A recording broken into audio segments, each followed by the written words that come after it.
दोस्तों, हमारे भारत देश में शादियों का सीजन बहुत ही ज़्यादा सुहाना और दीवाना होता है। जब किसी भारतीय के घर में कोई भी शादी होती है तो उसके घर में खुशियों की एक ऐसी उमंग छाई रहती है। और फिर एक दिन की शादी के लिए न जाने कितने महीनों, कितने सालों और कितने दिनों तक लोगों के दिलों में ऐसी उमंग छाई रहती है और लोगों के दिलों में इतनी खुशी रहती है कि उस तारीख को हमारी शादी होने वाली है। यहाँ तक कि दोस्तों, कुछ लोग पैदा होते ही सोचने लगते हैं कि कुछ दिनों के बाद मेरी भी शादी होगी और उनके दिल में बचपन से ही उमंग पैदा हो जाती है कि कब मैं जवान होऊंगा और कब मेरी वो शादी होगी। मात्र एक दिन की शादी के लिए ही लोग अपने लिए इतना खर्चा करते हैं कि मानो वो अपनी सारी संपत्ति कुर्बान करने को रहते हैं। यहाँ पर दोस्तों, सोचने वाली बात यह है कि जिस शादी के लिए कई महीनों, कई सालों तक इंतज़ार किया जा रहा था और इतनी खुशी की इंतज़ार किया जा रहा था, तो फिर उस लड़की की अगली रात को या कहीं उसकी शादी की अगली रात को ऐसा क्या हो जाता है कि जब वह लड़की अपने घर से जाती है तो वह विदाई के वक्त क्यों रोती है। दोस्तों, बने रहिए इस वीडियो में, बताएंगे ये खुला राज कि आखिर क्यों विदाई के वक्त लड़की अपने घर से जाते हुए क्यों रोती है। अब दोस्तों, आप ये सोच रहे होंगे कि उसके दिल में इमोशन होगा, घबराहट होगी कि वह अपने माँ बाप से दूर जा रही है, अपने घर वालों से, अपने भाई बहन से, अपने सगे संबंधियों से, इस करके वह लड़की विदाई के वक्त रोती है। लेकिन ये सब झूठ है।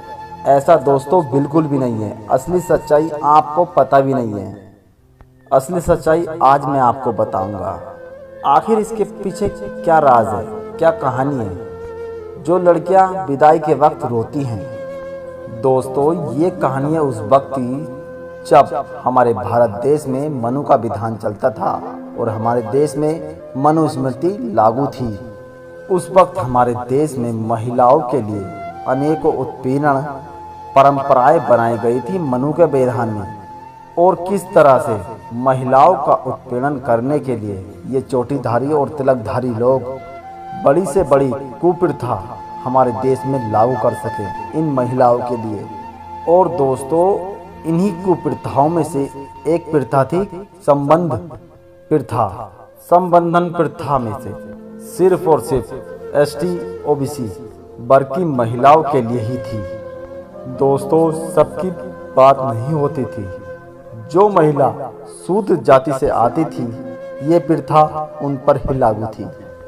ST OBC इन जाति के लिए ही ये प्रथा जारी थी। दोस्तों, आपके मन में जरूर ये सवाल आ रहा होगा कि आखिर ये संबंधन प्रथा थी क्या। तो आइए दोस्तों, वीडियो को आगे लेकर चलते हैं और आपको बताते हैं कि आखिर क्या थी संबंधन प्रथा और आखिर इसके पीछे का राज क्या था इन ब्राह्मणों का। दोस्तों, जब हमारे देश में तथाकथित दलित समाज के या कहीं नीची जात वालों के यहाँ लड़कियों की शादी होती थी, और चौंकने वाली बात यह है दोस्तों कि शादी की विदाई के बाद वह लड़की अपने पति के घर नहीं बल्कि एक या कहीं अपने गांव के ठाकुर, राजा या ब्राह्मण के घर जाती थी। वहां पर वह लड़की 3 रात रुकती थी। 3 रात तक उस लड़की को ब्राह्मण, राजा या ठाकुर के घर पर रुकना पड़ता था और चौथी रात वह अपने पति के घर जाती थी। और इस प्रथा के बाद लोग कहते थे, या ये ब्राह्मणवादी लोग कहते थे कि हम तुम्हारी कन्या का शुद्धिकरण कर रहे हैं। जब यह शुद्धिकरण हो जाएगा तो यह कन्या अपने पति के घर जाने योग्य हो जाएगी। और वह ब्राह्मण ठाकुर उस शूद्र कन्या का शोषण करते थे। और दोस्तों, बाद में ये कहते थे कि शादी के दिन से 3 रात अपनी लड़कियों को, अपनी कन्याओं को हमारे घर छोड़ो, हम उस कन्या का शुद्धिकरण करके आपके घर पहुंचा देंगे। अब दोस्तों, जरा सोचिए ये कुप्रथा कितनी भयानक और कितनी दर्दनाक होती होगी। उस कन्या को क्या क्या झेलना पड़ता होगा इस प्रथा के चलाने से। जरा सोच कर देखिए, जिस बाप को यह पता है कि जिससे मैं अपनी कन्या की शादी करा रहा हूँ वो उसके साथ नहीं बल्कि उससे पहले 3 रात किसी और के साथ सोएगी, उस बाप का कलेजा फट जाएगा दोस्तों।